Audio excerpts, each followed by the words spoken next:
پروردگار عالم قرآن مجید میں ارشاد فرمایا ہر جزاء الاحسان الا الاحسان،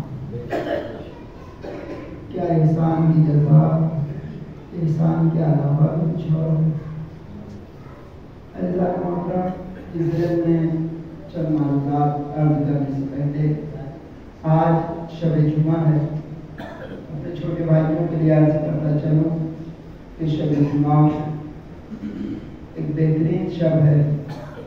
مغفرت کی شب ہے۔ اس شب میں جہاں انسان کے لیے ہے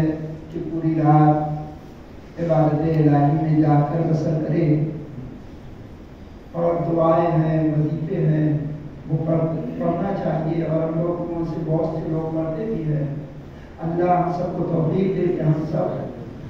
یہ عمل انجام دیں شب جمعہ کا بالخصوص۔ لیکن ساتھ ہی یہ ملتا ہے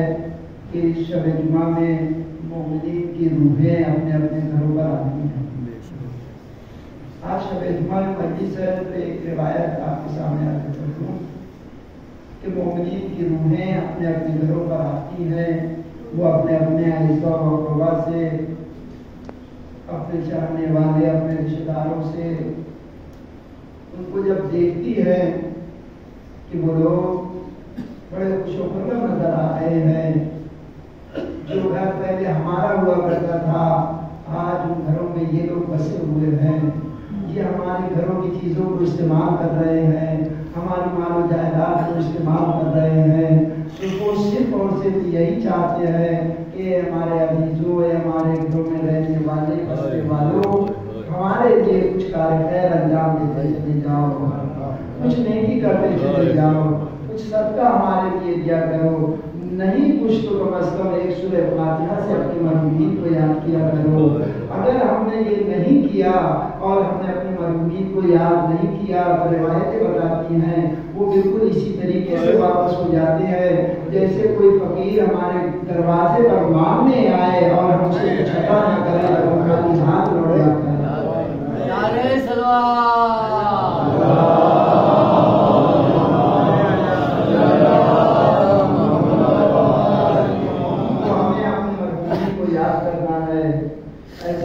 کبھی جمعہ کے روز، جمعرات کے روز قبرستان جا کر یاد کیجیے، قرآن پڑھ کر یاد کیجیے، اور بہترین ذریعہ ہمارے یہاں ایثار ثواب پر مجلس حسین کی مجلس کی ہم نے ایثار کر دیا اپنے مرحومین کو، قرآن پڑھنا ہے، ہم نے اپنے مرحومین کو ایثار کیا۔ یہ ساری چیزیں میت کو فائدہ پہنچاتی ہے، مرحومین کو فائدہ پہنچاتی ہے۔ عزیزان محترم، یہ مجلس ایک والد کے ایثار ثواب کی مجلس ہے، اور علماء احساس کہتے ہیں کہ باپ شجر سایہ دار ہوتا ہے۔ جب تک باپ ہوتا ہے چاہے وہ گھر میں خالی بیٹھا ہی کیوں نہ رہے، اہل خانہ کو بڑی ڈھارس ہوتی ہے، وہ کوئی کام انجام نہ دے، صرف گھر میں بیٹھا رہے تو گھر میں ایک طریقے کا سکون پایا جاتا ہے۔ ابھی ہمارا باپ زندہ ہے، بچوں کو ڈھارس ہوتی ہے کہ ابھی ہمارا باپ زندہ ہے۔ ابھی کہیں نہ جائیے، آپ تھوڑا سا تجربے کے روزانہ کی بات میں مشاہدے کی بات کرتا ہوں کہ گھر میں آپ کے یہاں کوئی نہ رہے مگر باپ جو ہے وہ آپ کے گھر میں رہتا ہے تو آپ کو ڈھارس ہوتی ہے کہ ہمارا گھر اکیلا نہیں ہے، گھر میں کوئی موجود ہے، وہ گھر کو دیکھ رہا ہے۔ آپ بنداس بالکل آپ چلے جائیے اور آ جائیے، کوئی فرق آپ کو نہیں پڑتا، لیکن اگر باپ اس دنیا سے اڑ گیا تو آپ کو مسائل کا سامنا کرنا شروع ہو جاتا ہے، ایک کے بعد ایک مسائل۔ آپ کو شادی کی محفل میں بھی جانا ہے، میت میں بھی جانا ہے، مجلس میں بھی جانا ہے، اب ساری ذمہ داریاں آپ کے کاندھوں پر آ گئی۔ جب تک باپ تھے تب تک وہ یہ سارے فرائض، سماجی فرائض وہ سارے انجام دے دیتے تھے، مگر وہ چلے گئے تو اب یہ ساری ذمہ داریاں ہمیں اپنے کاندھوں پر اٹھانی ہے۔ تو اللہ محترم علماء احساس نے کہا کہ باپ شجر سایہ دار ہوتا ہے، باپ ایک شجر سایہ دار ہوتا ہے۔ میں نے غور کیا کہ یہ شجر سایہ دار سے کیوں تشبیہ دی گئی، باپ کو شجر سایہ دار کیوں کہا گیا؟ آپ گاؤں میں چلے جائیے، دیکھیے جہاں بڑے بڑے پیڑ ہوتے ہیں، بڑے بڑے درخت ہوتے ہیں، ان کے سائے میں گرمیوں کے دنوں میں بیٹھیے تو سکون ملتا ہے، ہوا ٹھنڈی ملے گی، آکسیجن دے گا، شجر سایہ دار آکسیجن دیتا ہے، سکون دیتا ہے آپ کو، یہ اس کی خاصیت ہے۔ تو باپ جب تک ہوتا ہے تو اپنے بیٹوں کے لیے شجر سایہ دار ہے۔ مگر میں نے غور کیا تو ایک بات اور سمجھ میں آئی، وہ آپ کے سامنے پیش کرتا ہوں، شاید کسی حد تک قابل قبول ہو تو دعا دیجیے کہ شجر سایہ دار جو ہوتا ہے وہ آکسیجن تو آپ کو فراہم کر رہا ہے، وہ پھل تو آپ کو دے رہا ہے، سکون آپ کو دے رہا ہے، آپ اس کے سائے میں بیٹھ کر ٹھنڈی ہوا کھا رہے ہیں، سکون حاصل کر رہے ہیں۔ مگر اسی شجر سایہ دار کی کوکھ میں آپ ایک دوسرا درخت اگائیے، ایک بیج ڈالیے اور چاہیے کہ وہ درخت اسی کی کوکھ میں اسی کے ساتھ بڑا ہو جائے، تو آپ لاکھ جدوجہد کیجیے، وہ اپنی کوکھ میں پلنے والے دوسرے درخت کو بڑا نہیں ہونے دیتا، وہ اپنے ساتھ اپنی کوکھ میں پلنے والے دوسرے پودے کو بڑا نہیں ہونے دے گا۔ اللہ ہمارے باپ کا کلیجہ کہ اللہ نے باپ کے دل میں یہ ہمت اور حوصلہ رکھا ہے کہ وہ اپنے بچے کو اپنے سے آگے بڑھتا ہوا دیکھنا پسند کرتا ہے، یہ باپ کا کلیجہ ہے۔ ایک استاد بھی ہوتا ہے تو استاد کے بارے میں بھی ملتا ہے کہ استاد ایک ہنر اپنا چھپا کر رکھتا ہے، مگر باپ اپنا سب کچھ لٹا دیتا ہے اپنے بیٹے کے لیے اور چاہتا ہے کہ میرا بیٹا میرے سے آگے بڑھ جائے، یہ باپ کا کلیجہ ہے۔ عزیزان محترم، ایک صلوات پڑھیں محمد وعلی محمد۔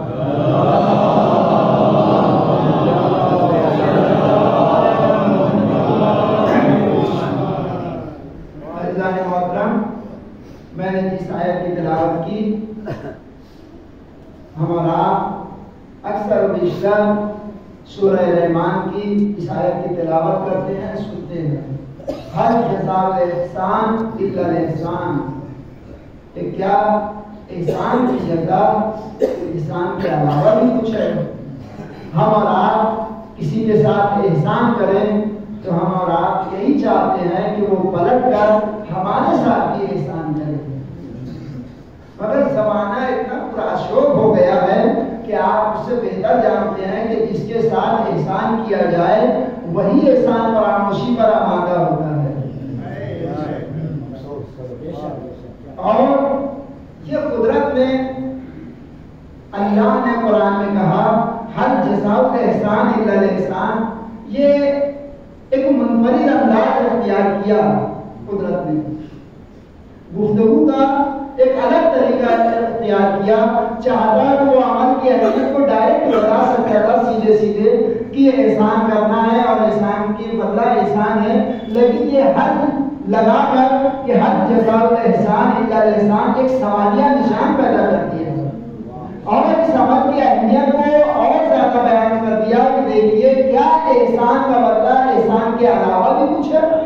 اور قدرت نے یہ انداز متعدد مرتبہ قرآن میں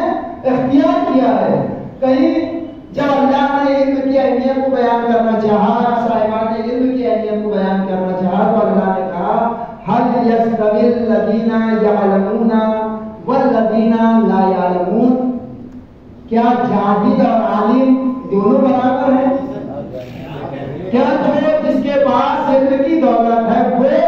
اور جو علم کی نعمت سے محروم ہے وہ دونوں برابر ہیں؟ نہیں، یہی انداز ہے۔ آگے بڑھ کر قرآن نے کہا جب صاحبان تکفیر کی بات آئی تو اللہ نے کہا کہ هل يستوي الخبيث والطيب، کیا خبیث اور طیب، کیا پاک اور ناپاک دونوں برابر ہیں؟ آگے بڑھ کر اللہ نے کہا هل يستوي الأعمى والبصير، کیا دیکھنے والے کیا نہ دیکھنے والا اور دیکھنے والا دونوں برابر ہیں؟ تو یہ انداز قرآن نے اختیار کیا، یہ منفرد انداز ہے۔ اسی انداز میں اللہ نے کہا ہر جزاء الاحسان الا الاحسان، کیا احسان کا بدلہ احسان کے علاوہ بھی کچھ اور ہوتا ہے؟ احسان کا بدلہ احسان کے علاوہ کچھ نہیں ہوتا ہے۔ آپ قرآن کی تاریخ پڑھیے، آپ قرآن میں جو تاریخی واقعات ہیں اس کو پڑھیے، قرآن میں کیا ہے؟ حالات ہیں انبیاء کے، امتوں کے واقعات ہیں، یہ ساری چیزیں آپ پڑھیے تو آپ اس نتیجے پر پہنچیں گے اور یہ بات آپ کو بالکل واضح اور روشن نظر آئے گی کہ اللہ نے ایک لمحے کے لیے اللہ نے ایمان فراموشوں کو تو موقع دیا ہے، مگر احسان فراموش کو ایک لمحے کے لیے بتایا ہے۔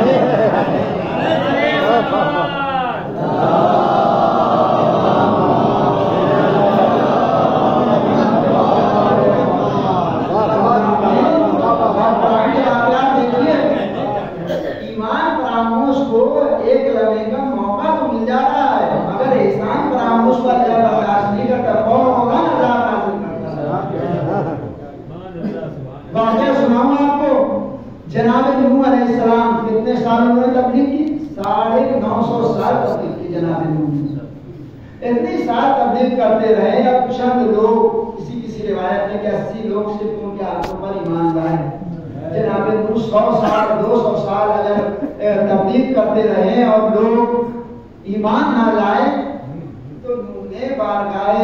پروردگار میں ہاتھوں کو بلند کر دیا، پروردگار عذاب نازل کر دے، عذاب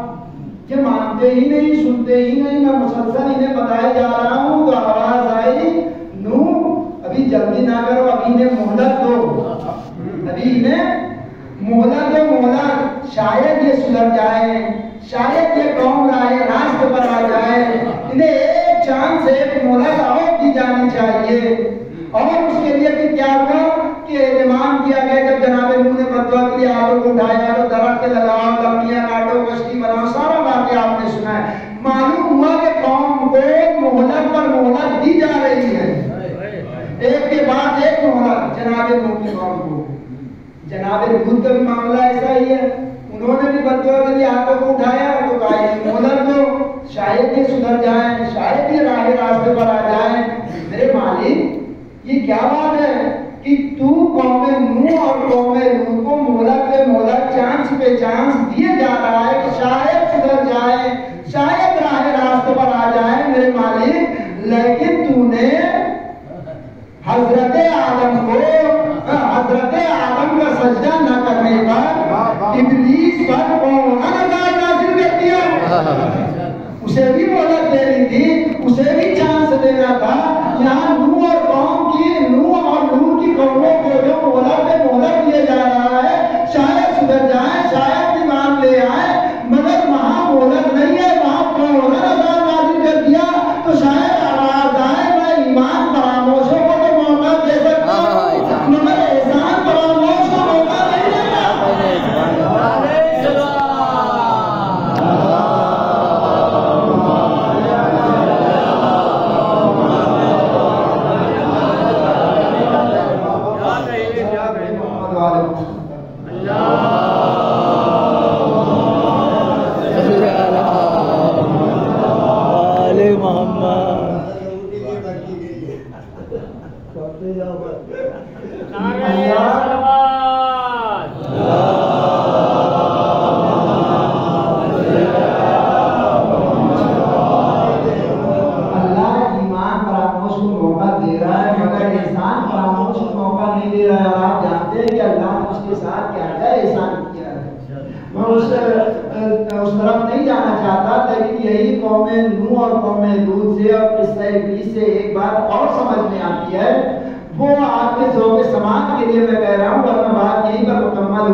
کہ جب ابلیس نے جناب آدم کو سجدہ نہیں کیا تو اللہ نے کہا ابلیس تجھے کس چیز نے آدم کا سجدہ کرنے سے روکا تھا جبکہ میں نے اسے اپنے دونوں ہاتھوں سے بنایا تھا، جبکہ میں نے اسے اپنے دونوں ہاتھوں سے بنایا تھا۔ نوح کی قوم والوں نے نوح کو نبی بنتے ہوئے نہیں دیکھا، صرف نوح نے کہا کہ میں نبی ہوں، سن رہے تھے وہ، انہیں نبی بنتے ہوئے نہیں دیکھا۔ لوط کی قوم والوں نے جناب لوط کو نبی بنتے ہوئے نہیں دیکھا تھا، صرف لوط نے کہا تھا میں نبی ہوں، وہ سن رہے تھے۔ مگر یہاں پر تو ابلیس آدم کا پیکر بنتے ہوئے دیکھ رہا ہے، آدم کے جسم کو بنتے ہوئے دیکھ رہا ہے۔ اللہ کہہ رہا ہے ابلیس تجھے کس چیز نے روکا تھا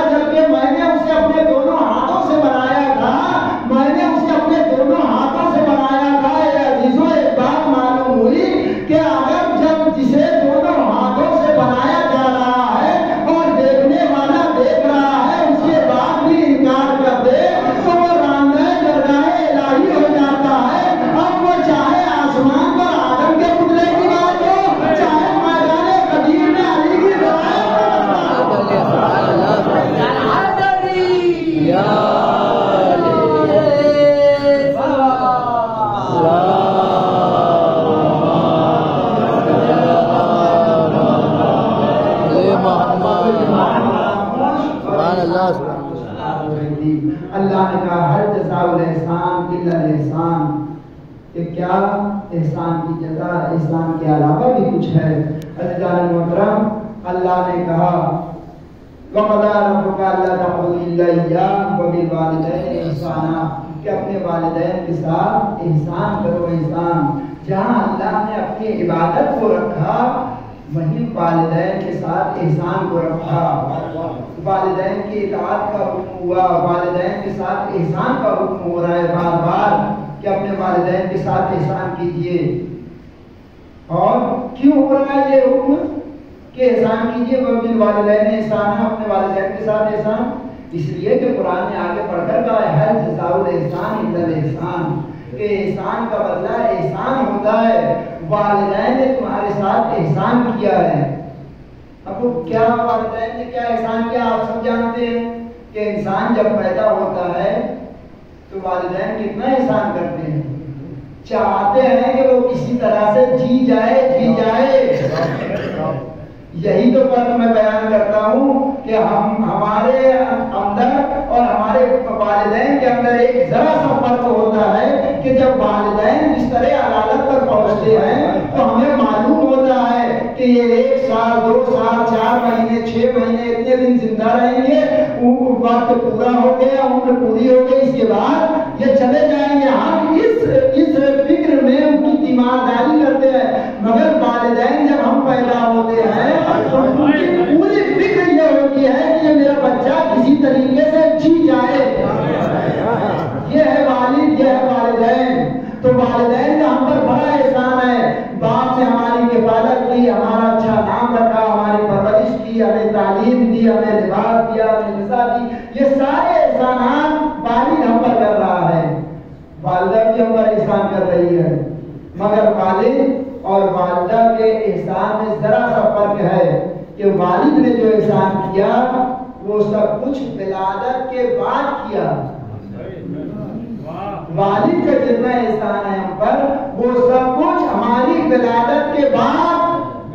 ہم پیدا ہوئے اس کے بعد اس نے ہمیں اچھی غذا مہیا کروائی، اچھا لباس دیا، اچھی تعلیم دی، اچھی پرورش کی، اچھی گاڑی گھومنے کے لیے دے دی، یہ سب کچھ والد نے ہمارے لیے کیا۔ مگر سب ولادت کے بعد، مگر ماں نے ولادت کے بعد بھی ہم پر احسان کیا، ولادت کے پہلے بھی ہم پر احسان کیا۔ ماں نے بچے پر ولادت کے بعد اپنا شیر پلا کر اسے پرورش کی، اور ولادت سے پہلے اپنی رگوں پر خون پلا کر اسے پیدا کیا۔ یہ ماں کا احسان، یہ باپ کا احسان۔ اور شریعت نے ہمیں ایک بات بتائی کہ جس کا جتنا احسان ہے اتنا ہی اس کا ہم پر حق ہے۔ اور اگر انہی حقوق کو اگر ہم سمجھ لیں عزیزان محترم تو پھر ہمیں حقوق آل محمد بھی سمجھ میں آ جائیں گے۔ اے عزیزو، یہ بات ہمیں شریعت نے سمجھائی کہ جس کا جتنا حق ہے،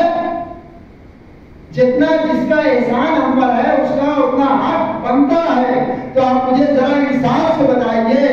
میں تاریخ سے پوچھنا چاہتا ہوں، مسلمانوں سے پوچھنا چاہتا ہوں بڑے ادب کے ساتھ، کہ اگر آپ کے والدین